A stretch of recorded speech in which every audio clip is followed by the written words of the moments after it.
शून्यतावा मनोगते तदा तदा मी हस्तेषु मोबाईल प्रजायते.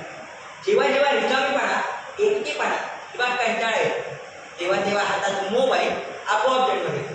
श्रोते हो, आजच्या पिढीचं जग या छोट्याशा स्क्रीनमध्ये गुंतलेलं आहे. सकाळी उठल्यावर पहिला नमस्कार देखील या मोबाईलला आणि रात्री झोपण्यापूर्वी शेवटची शुभरात्र देखील या मोबाईल.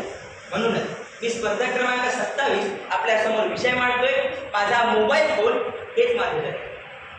श्रोते हो, मोबाईल हा शब्द ऐकला की आपल्या डोळ्यांवर समोर काय येतं? प्रसारमाध्यमे, गेम, चॅट आणि अखंड मनोरंजन. पण मोबाईल फक्त इतकाच मर्यादित आहे का? नाही. मोबाईलचा जर योग्य पद्धतीने वापर केला तर तो डोळे नसताना नवी दृष्टी देतो, परिश्रमातून नवं विश्व उभारतो आणि स्वप्नांना आकार देतो. अहो, कर्नाटकमधल्या रांगाराव मेमोरियल फॉर डिफरंटली ॲबेल्डमध्ये 12 मुलींनी नुकतीच SSLCची बोर्ड परीक्षा उत्तीर्ण केली. त्यांना मदत केली OCR screen reader, Insta reader, be my eyes यांसारख्या मोबाईल ॲप्स. तिथे डोळे पाहू शकत नव्हते, तिथे मोबाईलने तेव्हा दृष्टिकोन दिले.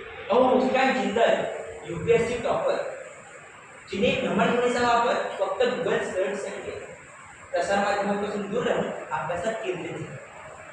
अहो, श्रीनाथ जो रेल्वे स्थानकावर खुली होता, एक लहानसा भ्रमणध्वनी आणि रेल्वे स्थानकावरील मोफत वायफाय यांच्या माध्यमातून अभ्यास करतो आणि IAS ऑफिसर. आता तुम्हाला वाटेल यांचं जग मोबाईल होतं की काय? पण यांचं जग मोबाईल होतं असं मी मुळीच म्हणणार नाही. परंतु यांचं जग घडवण्याचं काम मोबाईलने केलं हे मात्र खरं. पण आपण मात्र या मोबाईलमधील अनुप्रयोग ॲप्सला आपलं आयुष्य बनवून बसतो. स्वतःचं भवितव्य घडवण्यासाठी झगडणारा समाज आज व्हॉट्सॲपचा स्टेटस आणि इन्स्टाची स्टोरी यांच्या कंसामध्ये गुंतून बसतो. अहो, आज कुठे फिरायला जायचं म्हटलं तर त्याच्या आधी आम्ही घराला कुलूप लावलं, आम्ही बोरवरून झालो असे स्टेटस आणि स्टोरी तर आम्ही टाकतो. पण असं करत असताना नकळत का होईना आजूबाजूच्या चोरांवरती आम्ही उपकारच करतो. अहो, आधीच्या मानवाच्या जगामध्ये जेवायच्या आधी वदनी केवळ घेता म्हटलं जायचं, परंतु आजच्या मोबाईल फोनच्या जगामध्ये जेवायच्या आधी जेवणाचे स्नॅप काढले जातात. ही आजची सत्यता आहे. म्हणूनच संत तुकाराम महाराज एकदा म्हणाले होते, पुत्र व्हावायचा मुंडा त्याचा त्रैलोकी झेंडा. परंतु आजच्या पालकांना म्हणावं लागतं, पुत्र झाला असा धोंडा ज्याचा सोशल मीडियावरती झेंडा. आणि त्यातही सोशल मीडियावरती हजारो मित्र आणि घराच्या बाहेर ओळखत नाही पुत्र. आजच्या युवकांची परिस्थिती झालेली आहे. हे आपल्याला समजून घ्यावं लागेल. ते सर्वत्र नाही झालं, पण काही अंशी झालंय. आणि त्यातही ज्या वेळेला घरातली मोठी माणसं या मोबाईल फोनच्या जगात हलवलेली असते तर त्याचा परिणाम घरातल्या चिमुरड्यांवर होतो. अशाच मायरा नावाच्या चिमुरडीला तिला तिच्या वाढदिवसाला कोणती गोष्ट पाहिजे असे विचारले जात नाही, तेव्हा ती म्हणते, या मोबाईल फोनच्या जगात मीच मोबाईल असते तर सकाळी सकाळी उठल्यावर आबांनी तेव्हा आधी मलाच पाहिलं असतं. दिवसभर ताईचं लक्ष फक्त माझ्याकडे राहिलं असतं.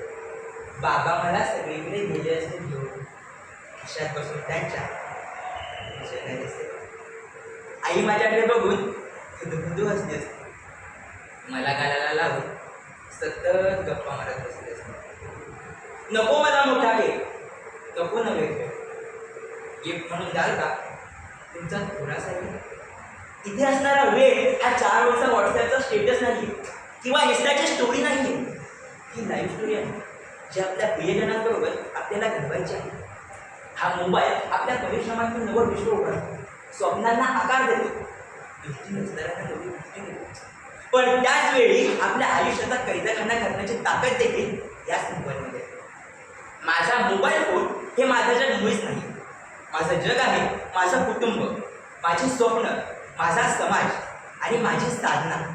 मोबाईल फक्त त्याला दिशा दाखवणारा साथी आहे, त्याचा स्वामी कधीच नाही. प्रश्न मोबाईल चांगला की वाईट याचा नाही, तुम्ही त्याचे स्वामी आहात की गुलाम याचा. शेवटी जाता जाता एवढंच सांगेल, साधन साधकायवर न तू स्वामाय परिचित, मोबाईल सहाय्य त्यात न कदापि जीवन. मोबाईल आपल्याला मदत करणारा साथी आहे, पण तो आपला स्वामी होता खूप कामा नाही. तो आपल्याला मदत करणारा एक आपला मित्र आहे, पण आपलं आयुष्य कधीच नाही. धन्यवाद.